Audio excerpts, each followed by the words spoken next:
이번에는 약침요법에 대한 설명을 드리도록 하겠습니다. 먼저 한의학은 어떤 것이냐 하는 부분들은 인체는 우리 소우주라는 한의학의 원리가 중심이 되어 있는 부분들이고 우리 기본적인 부분들은 정기신이라 하는 세 가지 기본 요소로 구성되어 있습니다. 정이라 하는 것들은 몸을 이야기하는 부분들이고 기라 하는 것들은 호흡을 이야기하는 부분들이고 신이라 하는 마음을 이야기합니다. 몸과 마음과 호흡 이 세 가지가 기본 요소로 구성되어 있습니다. 안으로는 오장육부가 있고 겉으로는 몸통과 사지의 형체가 있다고 그렇게 구분을 하고 있습니다. 그 다음에 비움과 체험, 차가움과 더움 이런 부분들이 끊임없이 변화하고 균형과 조절을 이루고 있는데 8강의 어떤 부분들 즉 음양, 표리, 한열, 허실을 중심으로 한 통일체를 형성하고 있는 그런 부분들입니다. 한의학의 모든 치료법은 바로 앞에서 이야기한 정기신의 안정과 음양의 조화를 통한 통일체의 회복에 주안점을 두고 있습니다.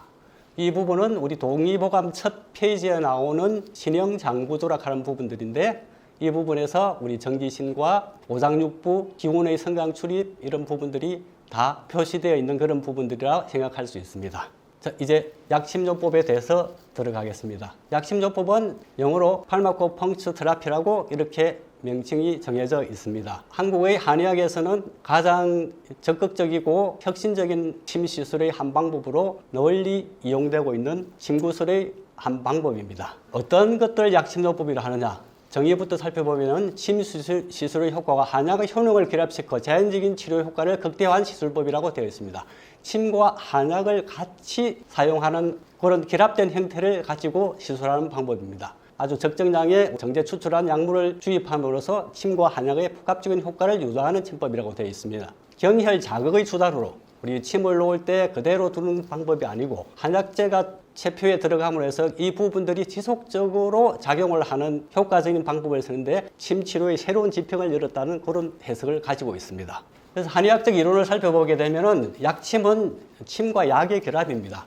침이라 하는 부분은 전통적으로 내려오는 우리 경혈학과 침구학, 경혈이라 하게 되게 되면은 우리 침 치료하는 시술점을 이야기하죠.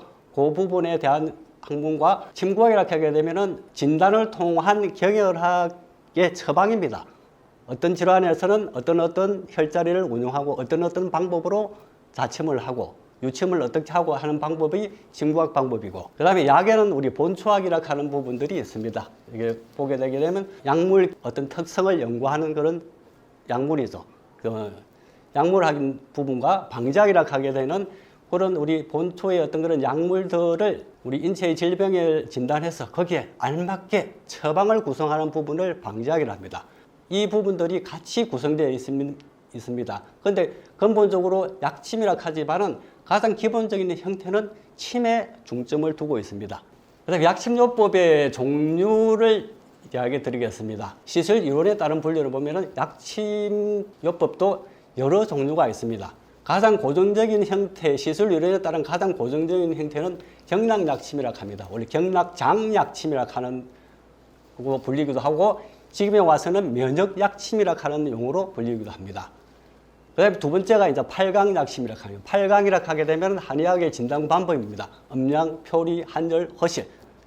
이 8가지의 어떤 학문을 가지고 병을 진단하는 한의학의 독특한 진단 방법 중에 하나인데, 그거를 나누어서 이제 약침을 시술하는 방법을 8강약침이라고 하고, 체질약침이라고 하게 되면 잘 알다시피 사상체질로 나누어서 거기에 알맞은 약재를 선택하고 병증에 따라서 그럼 우리 기운의 성강, 출입 이 부분을 조절하는 그런 약침을 체질약침이라고 합니다.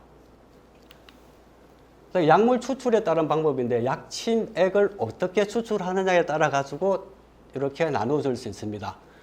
한약 추출액을 여과 농축했다 하는 부분들, 주로 경락약침에서 많이 사용하는 부분들인데 크게 나누면 기제, 기운을 보호하는 부분과 윤제, 우리 진액을 보여주고 촉촉하게 하는 부분 두 가지로 나누어지고 있고, 탕전정류약침이라고 하는 게 뭐냐 하면은 우리 한의학이 일반적으로 사용되는 그 우수한 처방들을 이제 수증기를 받아가지고 그 부분을 정제시키는 부분들인데, 이쪽 부분에서는 성분 검출이 되지를 않습니다. 거의 성분이 나오질 않습니다. 아주 우수한 작용을 나타나는데 안에 성분을 분석해 보면은 추출액 여과 농축약침하고 다르게 우리 탕전정류약침에서는 성분이 검출되지를 않습니다.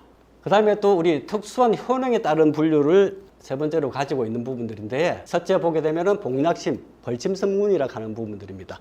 의학 쪽에서는 성분명으로 아피톡신이라고 하는 그런 성분을 가지고 추출해서 하는 그런 약침 그것도 있습니다. 그 다음에 자학어, 한의학에서 자학을 하고 태반 성분을 추출한 약침. 그 다음에 산삼의 효능을 그대로 투여하는 산삼약침.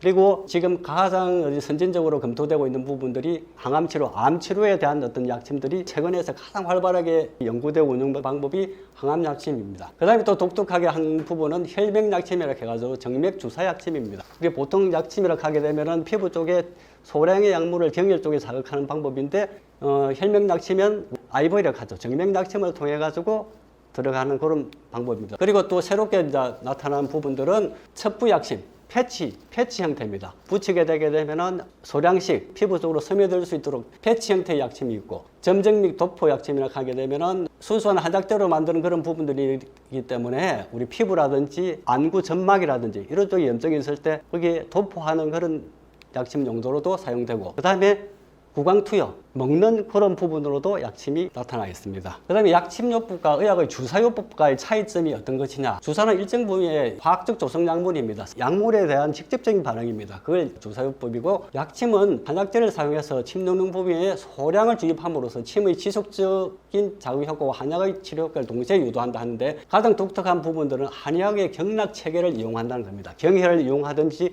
체표의 과민한 압통점을 이용하든지 경혈을 이용하든지 경락 체계를 통해서 자연스럽게 조절한다 하는 그 방법이 가장 큰 차이점입니다.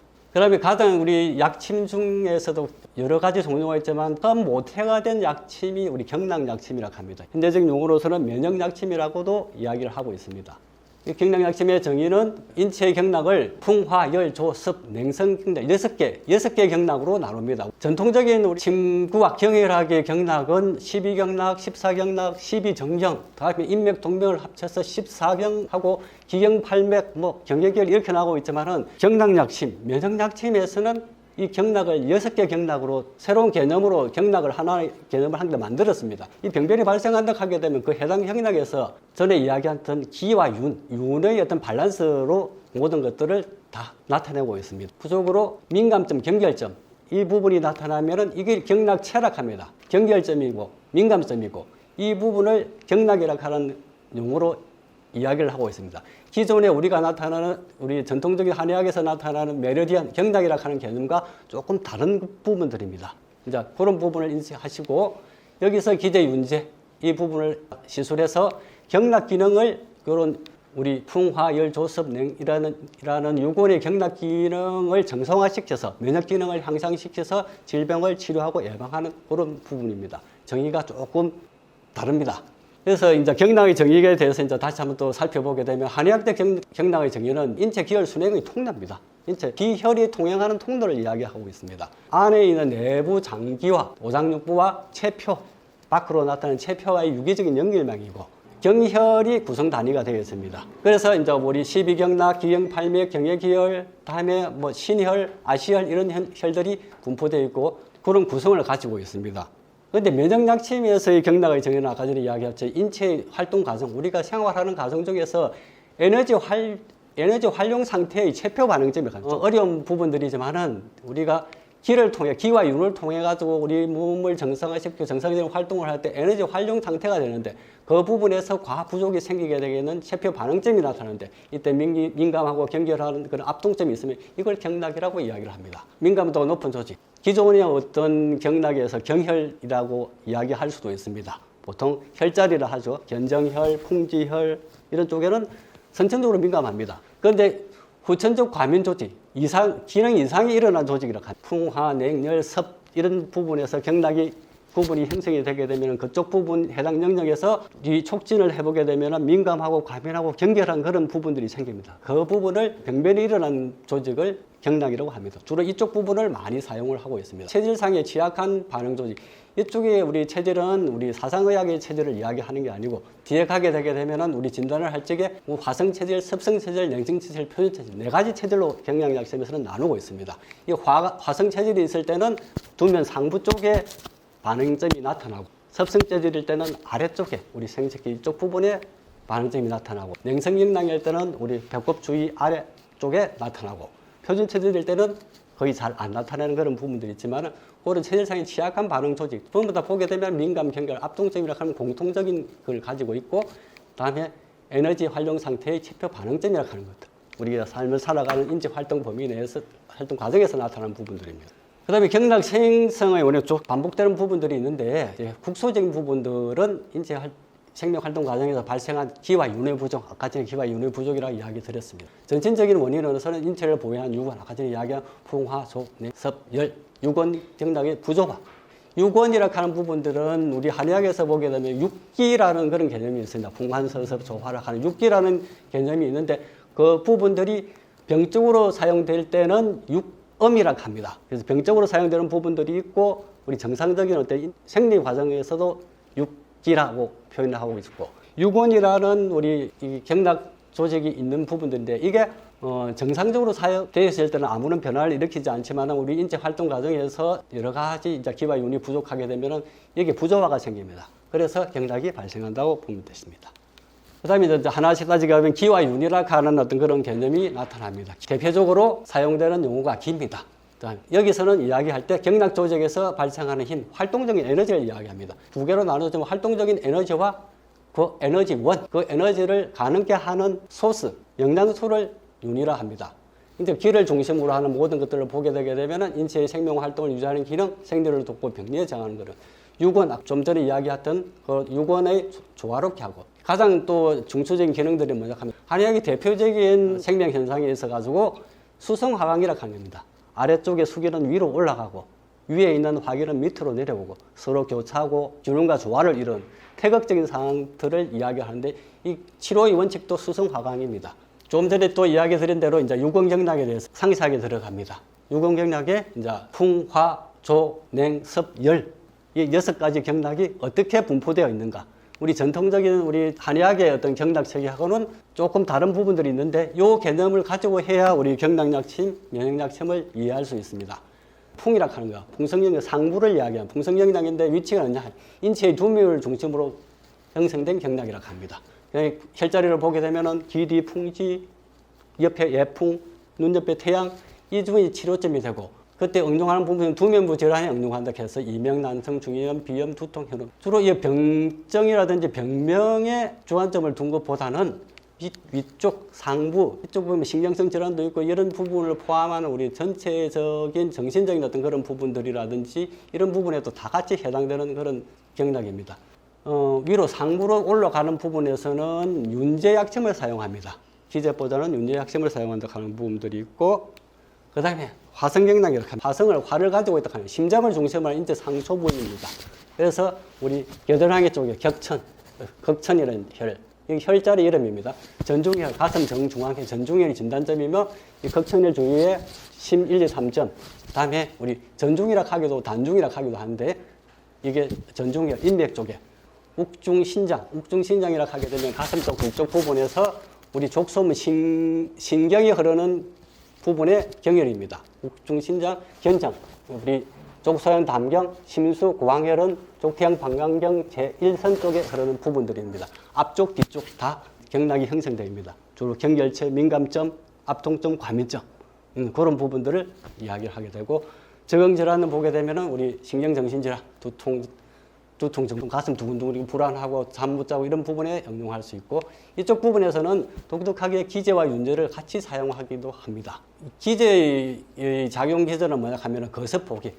기락하는 것들은 섭이 뭉쳐지면 기운이 안 갑니다. 섭을 제거시켜주고 또 기를 보호해주는 겁니다. 기를 열어주고 기를 보호해주는 겁니다. 섭이 응체되어 있으면 기운이 안 갑니다. 그래서 거습포기 기능을 가지고 있는 것이 기제고, 다음에 보윤, 촉촉하게 적셔주고 이런 부분들을 이제 보윤이라고 하는데, 윤제라고 하는데, 이 두 개가 합쳐지면 강화작용, 심장은 열이 있기 때문에 열로 인해서 모든 병증이 생깁니다. 두면부에서 정신적인 부분들이라든지 두통이라든지 현운이라든지 이명이라든지, 아까 풍성경락에 이야기한 그 부분하고 따로 떨어져 있는 게 아니고 서로 같이 복합적으로 사용합니다. 그래서 심장 쪽 부분은 강화, 화기를 내려주는 그런 치료법을 같이 합니다. 그래서 화성경락 부분들이고, 이쪽 부분에 문제가 생길 때는 화성경락이 많이 발달을 합니다. 경결점이 많다 하는 겁니다. 그다음에 이제 조성경락이라고 하는 부분입니다. 화성경락하고 조성경락은 분포점이 거의 비슷합니다. 인체 상부를 중심으로 합니다. 진단점은 이제 보랑혈이라고 하는데 이것도 우리 족섬신경의 경혈인데 중정혈, 가슴 중앙에서 밑으로 좀 내려온 혈에서 양측방 5번, 7번 립 사이에 있는 부분들이 꼭 혈자리라고 하는 부분들이 우리 딱 어떤 부분이 딱딱 정해져 있는 게요. 그 부분 사이에서 아까 전에 이야기하는 민감점, 경결점 이런 부분을 잘 촉진을 해야 되는 부분들이 있습니다. 우리 조성경락이라서 폐 기능을 중심으로 한 어떤 그런 부분 병변이 생길 때는 이쪽 부분이 과한 압통점이 생깁니다. 조금만 만져도 아프고 다음에 몽글몽글 망져지는 부분도 있고 그런 부분들을 진단점으로 삼고 치료혈은 이쪽은 들어가는 게 아니고 치료혈은 또 우리 척돌이라고 하면 천돌이라고 합니다. 여기 앞쪽 부분에 우리 아담스 애플 밑쪽 부분에 또 들어가는 이쪽 부분에서 주로 SC 조인트 스트룸하고 클라비컬 조인트 쪽 아래쪽 부분을 이야기합니다. 이 부분 여기가 천돌이면은 양쪽 부분을 척돌이라 합니다. 그쪽 부분에 치료점이 있습니다. 다음에 흉엽점 상부, 스트룸 흉골 쪽 상부 쪽 1cm 중앙에서 1cm 안쪽으로 이쪽 부분에 압통점 경결점이 많이 형성이 됩니다. 뒤쪽으로 가게 되면 우리 부락하라는 이름을 폐수, 심수, 격수 이쪽 부분에 일련의 어떤 그런 혈들을 다 모아가지고 부락하는 거예요. 폐수부하고 심수부하고 거의 동일합니다. 하나의 단위를 엮어가지고 할 때는 족태양 방광경 경락의 제1선 보게 되면은 폐수, 심수, 격수혈 이쪽 부분을 조성경락이 자주 형성되는 그런 부분으로 보고 있습니다. 여기 대상 질환들은 호흡기 질환. 호흡기 전반에 대한 그런 부분들로 사용할 수가 있습니다. 윤이 부족해서 많이 나타나게 이제 윤제약침을 주로 사용하는 부분들입니다. 그 다음에 독특하게 우리 냉성경락이라고 하는 부분들을 가지고 있습니다. 배꼽을 중심으로 한 인체 중하초 부위, 기에 가는 혈부를, 기에 가는 혈부는 배꼽 밑을 이야기합니다. 배꼽 밑하고 우리 푸빅 심피시스 사이에 보게 되면은 혈들이 우리 인맥 상황의 혈들이 분포하고 있는데 이쪽 기에 가는 부위고 그다음에 뒤쪽으로 가게 되게 되면 배수혈 쪽에 족태양 방광경 일선 부분에서 신수, 기에서 대장수 이쪽 부분에 요축 2, 3, 4 부위 경락이 형성됩니다. 그다음에 진단 및 치료점은 배꼽 밑에 1촌 부분 보게 되면은 엄고요. 1.5촌 기하면 3촌 부분 간원 이런 부분들을 심부를 압진해서 쭉 눌러가서 밑에 우리 척추의 축을체까지 들어가도록 해서 거기에 적이 있는지 덩어리가 있는지 이걸 냉적이라고 합니다. 차가운 덩어리 냉적이 있는지 이걸 살핍니다. 이게 형성돼 있으면은 우리 냉성경락이 있다고 이야기를 합니다. 이게 없으면은 치료점이 될 수도 없습니다. 그래서 주로 보면 위와 장에 관련된 다양한 소화기계 질환도 있지만 이 소화기계 질환이 있으면 사람 면역력이 떨어지고 힘을 못 씁니다. 사람이 많이 허약해 보이고 여러 가지 약이라든지 이런 거 써도 잘 맞지도 않고 부작용도 많이 심하고 이럴 때 이 부분을 촉진해서 이 부분을 열어주게 되게 되면 다른 부분들이 같이 통하게 됩니다. 그래서 약침을 사용하기도 하지만은 그냥 일반적인 침을 사용합니다. 쭉 눌러서 손과 손 사이에 압진해서 그 부분을 자침을 하고 그대로 자침하고 난 다음에 유침시키는 게 아니고 그냥 떼어버립니다. 그러면서 어떤 냐 하면은 표리 통기. 한방에서는 이제 리락하게 되면 속의 내장, 우리 장부 질환하고 겉으로 체표 부분을 같이 경락을 통해서 연결시켜주는 그런 작용을 주로 하게 되는 부분들입니다. 그 다음에 우리 섭성경락은 인체 빈조 생殖기 부위에 주로 형성되는 부분들인데 치료점은 복부, 회음, 전양, 혈 이런 부분들이 있고 회음 전양이라고 하게 되면은 생식기 바로 밑쪽을 이야기하는 부분들입니다. 회음혈이라고 하는 부분들인 우리 인맥에 있어서 나타나는 경혈이고 전장혈은 새롭게 경락약침에서 새롭게 개발한 혈이라고 생각하시면 됩니다. 이쪽 부분은 섭성경락이 섭이라고 하게 되면 촉촉한 성질을 가지고 있기 때문에 비정상적인 촉촉한 성질이죠. 가지고 있기 때문에 앞쪽 부분에서는 윤제약침을 사용하지 않습니다. 기제약침을 해가지고 거듭 보괴시키는 작용을 해야 되고, 근데 독특하게 등 쪽에서는 우리 관원수, 차료, 중뇨, 8류혈 중에 차료, 중뇨, 관원수라고 하는데 이 관원수를 우리 냉성경락에서 나타나는 대장수라는 명칭을 사용하는데 이쪽에서 면역약침에서 대장수라고 하게 되면은 기존의 대장수보다 한 칸 아래 관원수를 이야기합니다. 그래서 관원수로 바로 잡았습니다. 우리 비뇨생殖기 부인과 질환, 비뇨생殖기 질환에 많이 사용합니다. 그리고 앞쪽에서는 기제, 뒤쪽에서는 윤제약침, 뒤에 배소열 부분에서는 기제가 아니고 윤제약침을 사용합니다. 그래서 보기의 중추적인 작용은 이런 것들이 왜 이렇게 따로따로 이렇게 하지만 가장 핵심이 되는 것들은 수승하강시키기 위해서는 아래, 위, 가운데를 동시에 다 치료해야 됩니다. 우리 병이라는 게 한 부분만 병이 되는 것들이 아니니까. 그렇죠? 그래서 또 한 게 이제 열성영락이라고 해요. 인체의 모든 임판 및 장보족의 열성염증성 병변. 이런 열성염증성 병변이 생겼을 때 어느 부분에서도 그런 경결체들이 형성된다. 그래서 주로 치료점은 우리 편도, 감기에서 편도가 붓고 할 때는 편도 옆에 여기 염증이 생기게 되면 여기 경결체가 생기게 되고, 구조점도 마찬가지고, 치통이 이렇게 하는 치통이 생기게 되면 우리 협경이라고 하는 여기 앵글 쪽에 압동점이 생깁니다. 여기 치료점이 되겠죠. 그죠? 모든 열성염증성 질환이에요. 급성염증, 만성염증. 급성염증하고 만성염증을 구분해서 급성염증에서는 우리 보게 되면은 우황약제, 웅담약제를 많이 사용하는데 여기다가 우리 사양약제까지 같이 섞어서 약침을 만드는 급성에 사용되고 우황, 웅담을 사용하게 되면 만성염증에 사용하죠. 주로 이제 기제약침을 사용한다 하는 부분들. 열을 내려줘야 되는 부분들이니까. 열이라 하는 부분들이 급성 염증성 소변 부분에서 기운이 울체돼서 이게 나타난다고 생각하고 기제를 주로 많이 사용하고 그런 독특한 패턴을 가지고 있습니다. 우리가 치료하고 진단을 할 때는 체질을 분류해야 됩니다. 사상 체질은 태소, 음양인, 태음인, 소음인, 소양인, 태양인 이렇게 나누지만은 이쪽에 경락상에 있어가지고 체질은 화체질, 섭체질, 냉체질, 표준체질 이렇게 나옵니다. 화체질을 하게 되면은 가장 중요한 화가 있다 하는 겁니다. 몸에 열성적인 변화가 있다 합니다. 일반적으로 생각할 때 열성 고혈압 환자, 고혈압 중에서도 열성 고혈압 환자 이 부분들을 이야기하고 습성 체질을 하게 되면 몸이 뚱뚱한 분, 비대한 분, 비만이 있으신 분 이 부분을 이야기하고 냉성경락이라고 하면 몸이 차가운 부분들 이런 부분을 이야기하고 그 다음에 이 부분을 벗어나는 체질은 표준 체질이라고 이 부분에 들지 않는 그냥 평범한 체질 요 4개로 나누어서 진단의 기준을 삼습니다. 경락약침의 시술 목표는 뭐냐?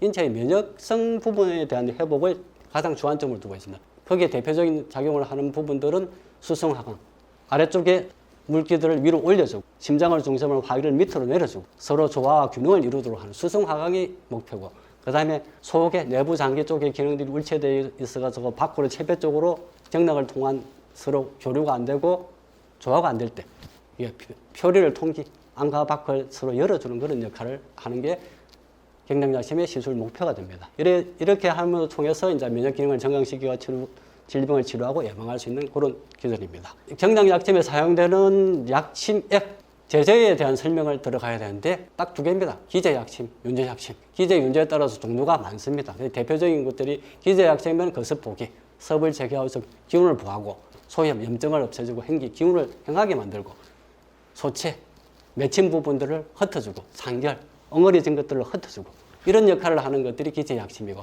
주로 우황, 웅담, 사양 등의 약재에서 수출한 약침입니다. 이 제제고 다음에 윤제약침은 보이준, 윤을 보태준다, 음을 보태준다 하고 혈을 보태준다 하는 개념으로 됩니다.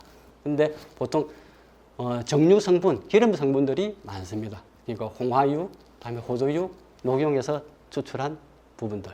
이 부분들은 이제 이게 추출 농축시키는 그런 부분들이 성분들이 다 검출이 됩니다. 경락약침에 대한 시술 실전에 대해서 이야기 드리겠습니다. 첫째, 병정의 진단을 하게 됩니다. 병의 진단을 하게 되고 그다음에 가장 기초적인 체질의 감별을 이야기합니다. 방금 전에 이야기되는 듯이 화체질이냐, 섭체질이냐, 냉체질이냐, 아니면 그런 부분들이 없는 표준 체질이냐. 그래서 병정의 진단을 위한 체질의 감별을 하게 되고 그 체질 감별을 통해서 유권 경락이 촉지가 되면 그 부분으로 들어가서 구체적으로 경락을 촉지를 하게 됩니다. 취혈을 하게 되는 부분들이죠. 치료 포인트를 이제 선정을 하게 되는 부분들인데 하고 그 다음에 약침액의 선택 이 부분에서 기가 부족한 부분들인지 윤이 부족한 부분들인지 그걸 체크를 해서 다음에 약침의 종류, 기제를 쓸 것인지 윤제를 쓸 것인지 다음에 농도 어떤 농도로 들어갈 것인지 용량은 어떻게 할 것인지 그렇게 선택을 합니다. 그리고 정확한 환자의 치열 자세를 확보하고 우리 침을 시술할 때도 그냥 하는 부분들이 아니고 독특하게 우리 무릎을 굽힌다든지 이런 치열 자세가 있습니다. 그 혈자리가 가장 잘 확보될 수 있는 그런 자세를 취해야 됩니다. 그리고 환자의 치열 자세를 확보를 하게 되고 다음에 표준 시술 원칙에 따라 안전하게 시술한다. 이렇게 되어 있습니다. 표준 시술 원칙은 어떤 거냐? 적절한 심도로 자체마에 주입한다. 적절한 심도. 너무 얕게 우리 경락약점을 특히 윤제약점을 너무 얕게 시술하게 되게 되면 알러지 반응이 생깁니다. 막 가렵고 발적이 되고 이런 부분들이 생깁니다. 그러니까 너무 또 깊이 하게 되게 되면 또 문제가 생길 수 있는데 얕게 해도 안 되는 부분이니까 적절한 심도로 자칫하여 주입하는 부분들. 그 다음에 사제 말단, 손가락, 발가락 끝부분에서는 그냥 침만 해도 통증이 상당히 심한데 이 부분에서 시술에는 신중을 기한다. 이 부분에서는 우리 윤제 약점을 하게 되면은 약점액이 잘 흩어지지 않아요. 흡수가 안 됩니다. 그래서 붓게 되고 다음에 염증이 생길 우려가 있으니까 이 부분은 신중을 기해야 되고 경락약점이나 팔각약점에서는 이 부분을 해도 관계없지만 경락약점에서는 특히 윤제를 사용할 때는 상당히 신중을 기해야 된다는 부분이고 피부하고 두피에는 직자를 하지 않습니다. 피부가 그대로 딱 붙어있는 안에 근육이라든지 지방 조직이라든지 이런 부분들이 없는 부분들에서는 직자를 하게 되게 되면은 힘들겠죠. 그럴 때는 직자를 하지 않고 사자를 합니다. 비스듬히 들어갑니다. 그래서 비스듬히 들어갈 때도 그 부분 바로 좀 전에서 들어가야 그 부분에 정확하게 컨택이 될 수 있습니다.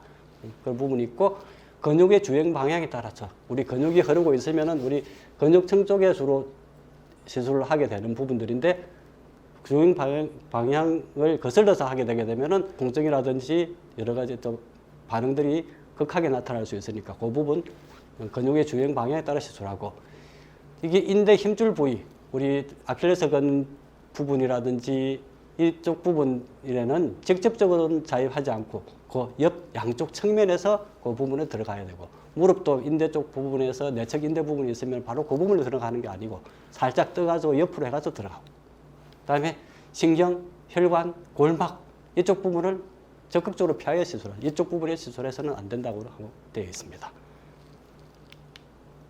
그 다음에 시술을 하고 난 다음에 이제 회락열, 경락 작용이 회복되는 열이라고 하는 부분들입니다. 어떻게 보게 되면 면역 반응이라고 하고 가변 부작용이라고 하고 있는데 보통 일시적인 면역 반응이고 명현 반응이라고도 이야기합니다. 보통은 불쾌하지 않은 가벼운 열감과 편안한 졸음을 약침하고 난 다음에 열이 조금 있으면서 졸음에서 보니까 특히 우리 경락약침 쪽에서는 졸음이 유발되지만 다소 이 과도한 이상 반응을 호소할 수 있는 그런 경우다. 대부분 시간이 지나게 되게 되면 다 소실되고 이 소실되고 더불어 기존에 가지고 있던 병증도 좋아지는 그런 부분들입니다. 그런데 이쪽 부분에서는 조금 과도한 반응을 나타내는 부분들은 몸이 냉하고 예민한 사람, 다음에 체력이 약하고 비만한 사람, 이렇게 비만한데 기운이 하나도 없는 그런 체질 쪽. 다음에 음주 흡연을 많이 하시는 분, 다음에 스테로이드 약물을 복용하시는 분. 이런 부분에서는 조금 주의를 기해야 되는 부분들입니다. 이번은 여기로 마감하도록 하겠습니다. 감사합니다.